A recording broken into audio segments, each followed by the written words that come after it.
Yeah, we're probably going to get a copyright strike for that one. I just couldn't resist. Welcome to another episode, ladies and gentlemen. This time we got a really cool one going on. Andy is letting us do Casper from Unity Motorsports Garage. Now this one's not going to be super difficult in the way of actual body modifications. As a matter of fact, the only thing I've really got to do to the body is cut out the hole for the hood scoop. You'll see later on that I do actually print a set of drag rims for it, but I wind up not using them. I found a perfect set of 5-spoke green light rims that only need a paint job, so those are what I'm going to use. The only other major modification that I'm going to do is print a new motor for it.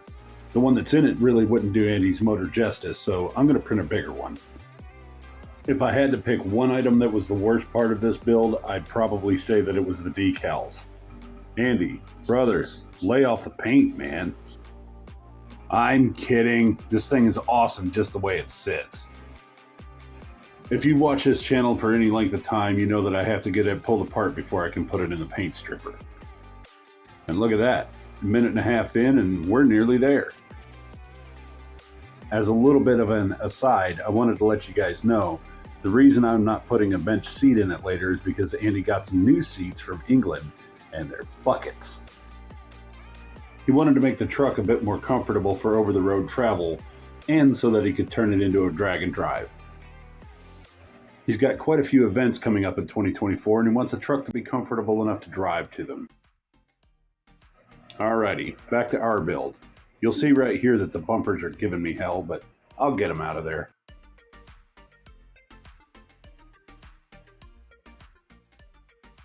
One way or another, they're going to come out.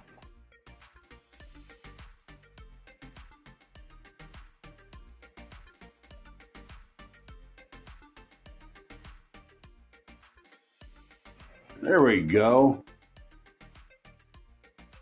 Now for the grill and we'll get this thing off to the goo.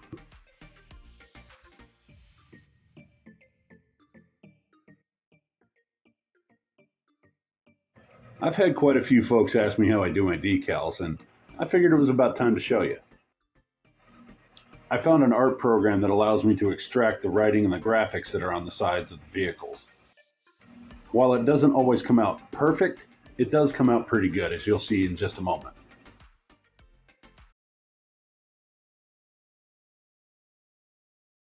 It may take up a good chunk of my day sometimes, but the results can't be argued. These are going to look great. Alright, let's move on from the decals to clearing the paint off of the body. Of course, there's not much to this step. Throw some alcohol on it, wipe it down, and wire wheel it until it's shiny.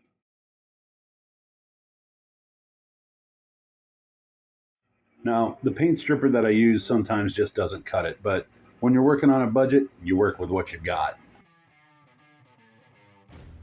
I did wind up having to put this in the goo twice. Shh, Foggy doesn't watch these. Don't tell her I'm doing this in the sink. Oh, who am I kidding? She only comes to the sink to get water for her coffee. If you're photosensitive, you might want to put on some sunglasses or something. I also borrowed her UV nail curing station so that I could harden the wheels and the hood scoop.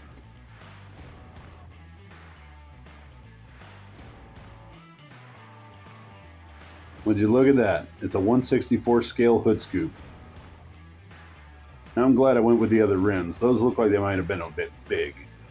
What do you say we get onto that motor now? The motor is definitely the hero of the real build, so we're going to try to test our new 3D printer and see exactly how many details we can get. Of course, that means that we're going to have to build the motor from the top down and make sure that the air cleaners fit under the hood scoop. Also, it's probably good if the motor fits under the hood. There's a lot more geometry involved than you ever really think about. Now I won't make you suffer through the whole process, so let's get this off to the printer. Once it's done on the printer, I'll put it in some 91% alcohol, clean it off a bit, and then put it into the curing station. Look at that, a crazy powerful motor in 1/64 scale. All right, so while the engine was printing, I examined the hood scoop and found that there was a little crack. I'm going to use this 2-part epoxy to fix that. See that hole right there? That's what I'm talking about.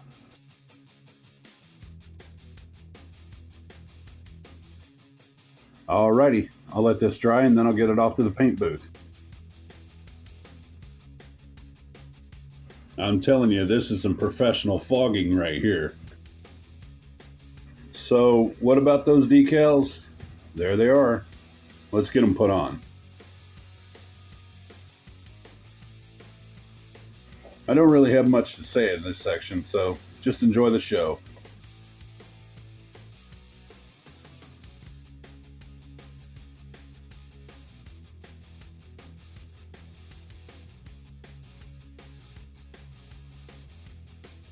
I did notice after I got them printed that I put the turn signal on upside down, so I've got to cut that one out and flip it over.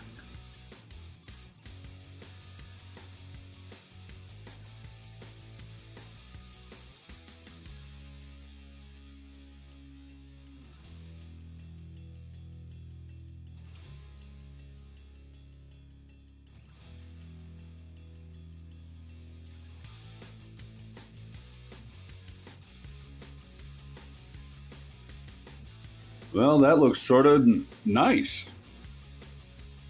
After getting all the decals put on, this is where I knocked off for the night.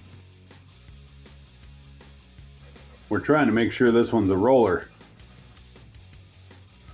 Now, here are the rims that came stock on the truck, and these are the ones that I'm going to have foggy paint up to look like the real thing. I'll have to fudge the size of the tire on the back, but the front ones will be pretty close. Now, I don't really have much to say right here either. Just enjoy the show and watch Foggy do her thing.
That woman is getting really good at this. Just look at that. I'm going to admire our handiwork a little bit before we do a final fitment test.